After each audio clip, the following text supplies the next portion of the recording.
Timothy, the faithful pastor of Ephesus.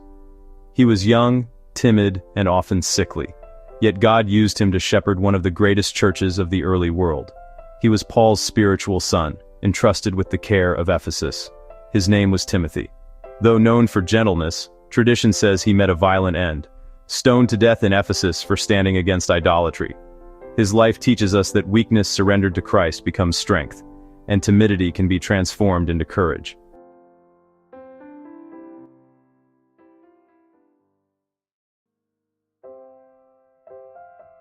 Timothy's early life. Timothy was born in Lystra in Asia Minor to a Jewish mother named Eunice and a Greek father, Acts 16:1. His grandmother Lois and mother Eunice nurtured him in the scriptures from childhood, see Timur 1:5. When Paul visited Lystra, Timothy had already gained a good reputation among believers. Paul took him as his companion, circumcised him for the sake of Jewish audiences, and began training him in ministry. From that day on, Timothy became Paul's spiritual son, his closest co-worker, and eventually the overseer of the Ephesian church. Timothy traveled extensively with Paul, sharing in hardships, persecutions, and victories. He was with Paul in Macedonia and Corinth. He co-authored 6 of Paul's letters, often included in the opening greetings. Paul sent him as his delegate to troubled churches like Corinth, Thessalonica, and Philippi to restore order and teach truth. Paul once wrote of him, "I have no one like him who will be genuinely concerned for your welfare, for they all seek their own interests, not those of Jesus Christ." Phil 2:20-21. Paul wrote 2 letters directly to Timothy. These pastoral epistles reveal Paul's fatherly love and urgent instruction. 1 Timothy, Paul charges Timothy to guard sound doctrine, train in godliness, and set an example in speech, in conduct, in love, in faith, in purity. 1 Timothy 4:12. 2 Timothy, written from prison, it is Paul's final letter. He urges Timothy, preach the word, be ready in season and out of season, endure suffering, do the work of an evangelist, fulfill your ministry. 2 Timothy 4:2-5. These letters show Timothy's burden as a young pastor shepherding a large church in Ephesus, a city filled with idolatry, immorality, and opposition. Scripture hints at Timothy's weaknesses. He was young and often underestimated, 1 Timothy 4:12. He battled fear and timidity, 2 Timothy 1:7.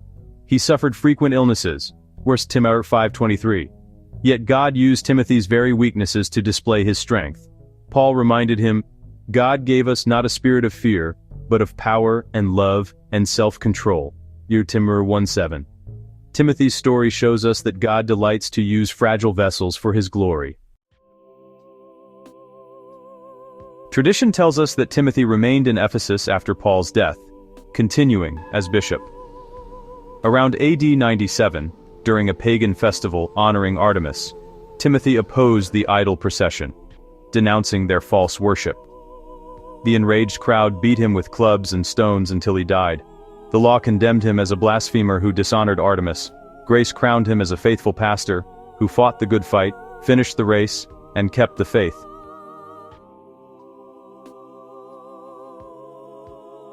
Laid on stone, soft directional light, temple motif faintly visible. Law called him too young, too weak, too timid, condemned him as a blasphemer, and stoned him for opposing idols. Grace called him from childhood, gave him Paul as a mentor, entrusted him with great responsibility, strengthened his weaknesses, and crowned him in martyrdom. Law said, "You are unfit." Grace said, "You are mine." Timothy's life speaks to all who feel inadequate, too young, too old, too weak, too fearful. These excuses crumble before the grace of God. He teaches us the value of spiritual mentoring. Without Paul, Timothy might never have risen to leadership. Paul's encouragement shaped his ministry, and he reminds us that endurance is victory. Though timid by nature, Timothy stood boldly against idolatry at the end, proving faithful even unto death. Timothy's life asks us, what fears hold us back from serving Christ? What weaknesses do we hide, forgetting that His grace is sufficient? Who are we mentoring, and who is mentoring us? Pray today, Lord, take my weaknesses and make them strength in you. Give me courage to speak truth, faith to endure suffering, and love to shepherd others well. Let me finish my race like Timothy, faithful to the end. And remember, the same Christ who called Timothy, who gave him courage in Ephesus, and who received him from stoning into glory, calls you today. Be faithful, be bold, be encouraged, and endure to the end.